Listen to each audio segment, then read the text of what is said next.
Now, you do wonder, don't you? I wonder if you would have the same situation if there was a British heroin dealer caught in Turkey, put into a Turkish jail, and then came out and said, "I want to stay in Turkey." How long do you think he'd last in Turkey, Tom? I mean, we've all seen Midnight Express. No, I don't think that would happen. This from Robin Crawley. Mike, if the Turkish heroin gangster can't be sent back because he has a right to a family life in the UK, then surely locking him up for 16 years is also depriving him of his right to family life. Get him on a plane with a one-way ticket and a persona non grata tattooed on his forehead.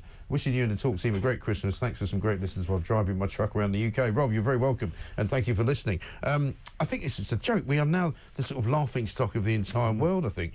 Meanwhile, back in Labour HQ, the Prime Minister's been told to tighten the rules on party donations. Guess why? Because Elon Musk is threatening to bankroll the Reform Party into government. It's funny, isn't it, what donations, what oligarchs, what big money in politics people are willing to get upset about. So when it's Dale Vince or whether it's the various Lord Sainsbury's, Lord Ali, of course, you know, that's an entirely different kettle of fish. But when Elon Musk threatens to throw his hat into the ring, I mean, admittedly, the kind of sums that we've been talking about would eclipse any single donation that we've previously seen in the UK.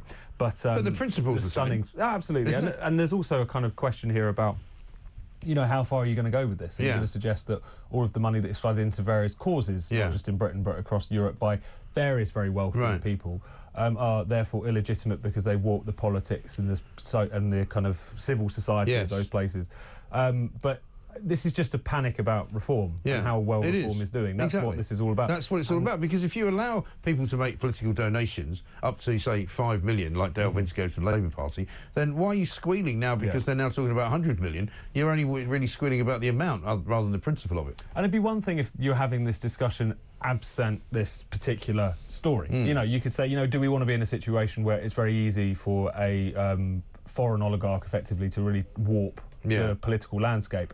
But that didn't come out of nowhere, did it? It's always just in response to a specific political threat, which is why people don't take it nearly as seriously. It just looks like sour grapes wanting to stave off electoral threat. And this actual request for the Prime Minister to tighten the rules is coming from the Electoral Commission. Now, surely it's not for the Electoral Commission to advise the Prime Minister. Surely it's for the Electoral Commission to say, we're going to tighten the rules, isn't it? Isn't that their job? Well, this is the thing. There's always this kind of unseemly back and forth between various sort of quangos and regulators and the people who are supposed to actually be setting the law, because again it becomes a really grim situation, especially the Electoral Commission has got such a checkered history recently in terms of its biases against pursuing various Brexit campaigners and so on. There certainly wouldn't be the people you'd want to be drawing up these new rules, and you wouldn't trust them to be doing it impartially, I don't think. Right, absolutely right. Yeah, the bloke in question here, the chief executive of the Electoral Commission, a bloke called Vijay Rangarajan, said that linking donations to political parties to the UK profits of companies owned by foreigners is one of the urgent changes needed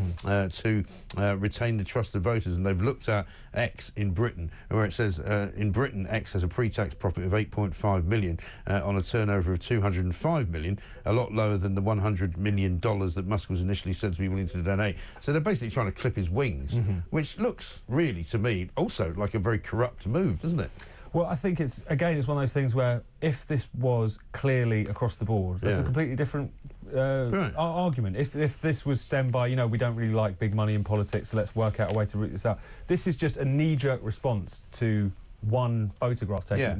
Well, they're all panicking, going, how can we stop this happening? How can we stop Elon Musk from bankrolling Nigel Farage to the point that he wins the next election? And obviously big money in politics matters, and it's something that people are naturally going to be concerned about. But at the same time, I think there's also this kind of misconception that money alone doesn't win you election either. No. You know, but Kamala Harris outspent Trump by 3 to 1. But So I'd also be interested in, if they're going to start following the money, let's look at some of the dark money that they call it sometimes from the left, what they call, you know, say think tanks, like the IEA. People are always asking questions about, well, where does their money come from? Some of these environmental groups that we have in Britain are being bankrolled to the tune of hundreds and hundreds of millions of pounds, much of it coming from the US, much of it coming from these kind of nutty, you know, green foundations that are set up either by the European Union or by, you know, crazy people in the United States of America. Nobody ever asks where that money's coming from and what it's being used for, because it's being used for an awful lot of lobbying, an awful lot of, you know, the demonstration that goes on with Just Stop Oil, Extinction Rebellion. They're all funded by these kind of weird groups who are very wealthy. No, absolutely. Many of them billionaires themselves. I mean, there was, especially when groups like Extinction Rebellion first kicked off, they were being bankrolled by various Californian billionaires who were worried about the green issue. So you do think that they would have more sense than to open this can of worms, because people can say, well, what about the people backing the various causes that you support? Definitely, absolutely right. Interesting and strange story on the front page of the Times this morning. Britain revealed as the Western capital for the use of Sharia courts. Now, according to an investigation by Dominic Kennedy, basically they've discovered that polygamy is so normalised in Britain that an app for Muslims in England and Wales to create Islamic wills has a drop-down menu for men to say how many wives they have. Apparently you can go between 1 and 4. And you've got a drop-down menu. The app is approved by Sharia court, gives daughters half as much inheritance as sons.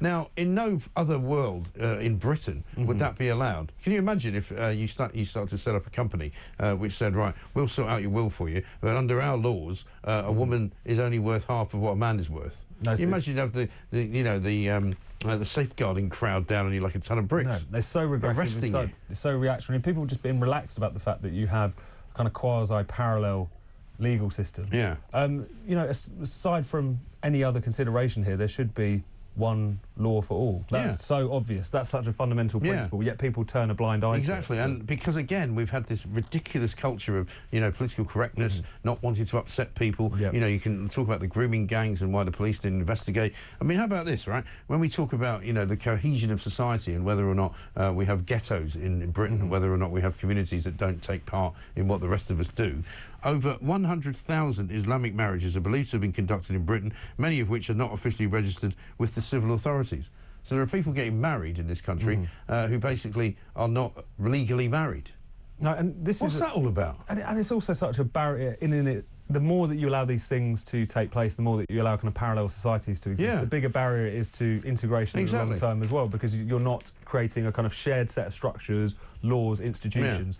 You're just tolerating the clustering of society, it just becoming various different quote-unquote communities and their backs turned to each other. Right. It's not a positive situation for anyone. No, it really isn't. And it's about the degradation of normalised society. And you're allowed to walk from this side of the street to the other side of the street where a completely different set of values exists. It's wrong, in my view. We saw that story this week of poor little Sarah Sharif, who lived in a family home where the father, who was originally from Pakistan, and his entire family was from Pakistan, thought that it was OK to batter a 9- and 10-year-old girl to within an inch of her life, and in fact to beyond that point, because culturally that's what they do. Well, I'm not having that. It's horrifying, that story. I think there's going to be a lot more to come out from it. There will be, but an awful lot of what went wrong with that story is that people didn't want to inhibit his ability to discipline his own daughter, because that was culturally what he did.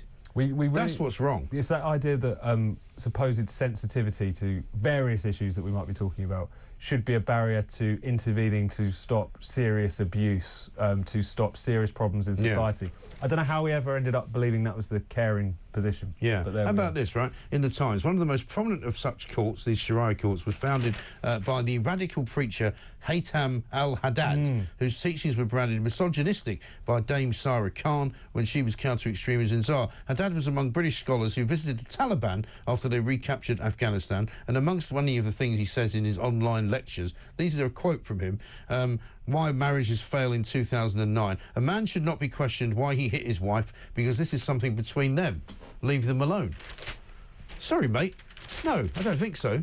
How are people relaxed about how is this possible? At this time, we're supposedly have... these people are not British. They're not part of Britain, and we should kick them out. And if you don't want to live in Britain as a British person, get stuffed, frankly. What I don't understand is why the people who normally be concerned about violence against women and girls, who want to constantly have a national conversation about those issues, rightly so, ignore and absent these issues from that discussion every single time. I have no idea why, but well, I do know why, but they certainly can't pluck up the courage to talk about it themselves. And you won't hear Keir Starmer saying a dicky bird about it, will you? Because he's in hock to these people. Somebody said to me the other day, one of the reasons that they believe that Labour will never have a female leader and a female Prime Minister or leader of the opposition is because they're frightened of the Muslim community and the Muslim vote, because Muslim men would not vote for a woman.